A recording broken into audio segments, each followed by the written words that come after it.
Good morning.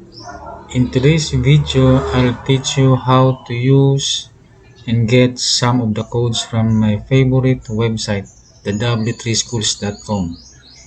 So let's start.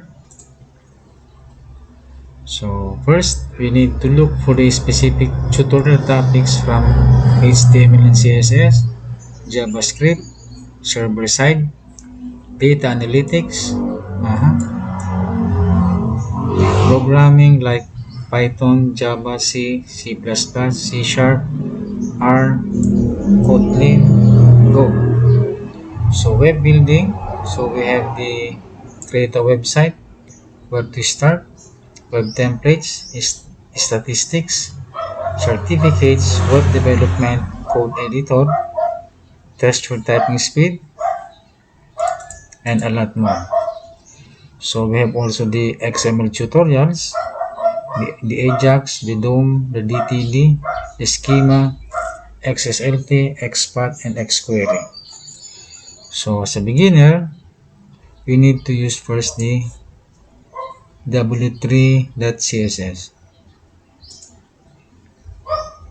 So assuming we want to look for a design where we can adapt for our web page. So we look for the drop down for a menu.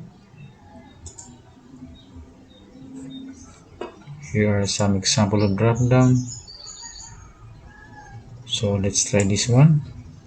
Click the try it with yourself button to preview the specific sample codes. Okay, so this is the output and this is the code. Okay, so you can add possible link for this one. You can change possible name for that link by editing the codes. Example, we need to type here the title, highlight this one, and then type topics is plus title here.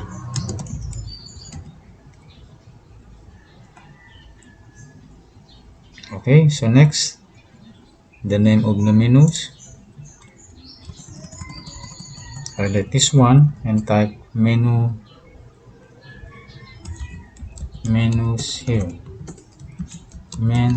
here, and then the link, sample, about,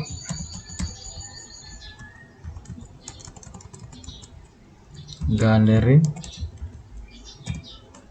and then maps. Okay, to preview, click the run button. So as you'll notice, the topics change.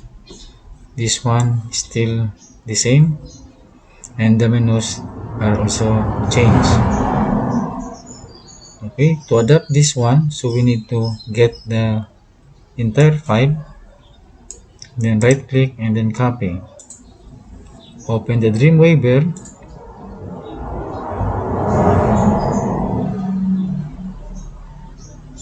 and then let's create the HTML tags.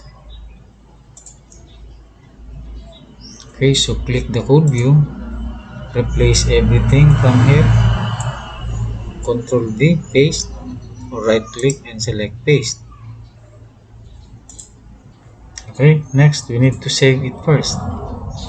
Click file and select save as. Okay, so next, so look for a specific folder where you want to save the file. From here, this is the testing page or this testing folder from the desktop, and we try test1.html. Okay, and then press enter. Next, we need to look for the code. So we go back to the browser, we highlight this one, and then right click, copy, paste it on a new tab browser, and then enter. So this is the code that we need to save for the page to take effect for this specific drop down menus.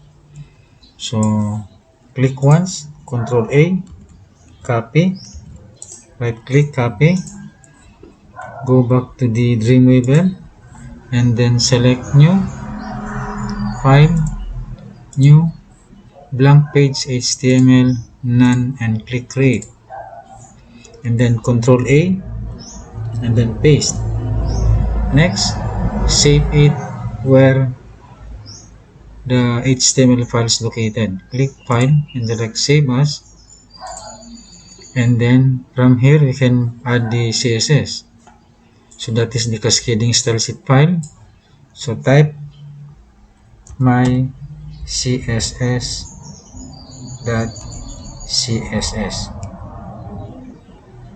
Okay, so click save, and then go back to the test1.html. We replace this one by locating the CSS file that we downloaded. So spacebar, href, enter, hit enter, look for the CSS, my CSS. Click this one and then click OK. So save, and then let's preview.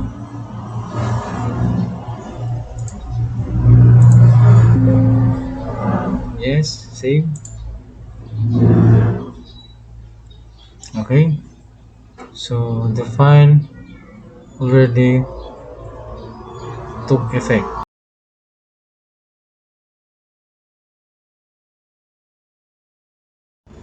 Okay, so we can now add more buttons from here, or we can add more menus from here.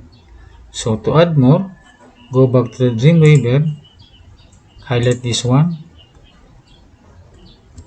copy, press End key, press Enter key once, paste, Enter key, paste, Enter key, paste, and then rename the maps one by one.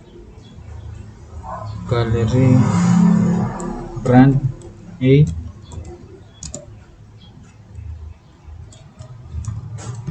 brand A,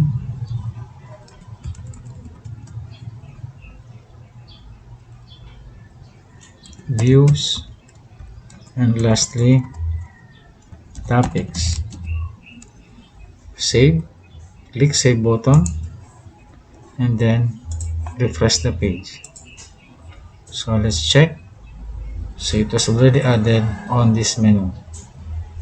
Okay, so enjoy watching more videos later.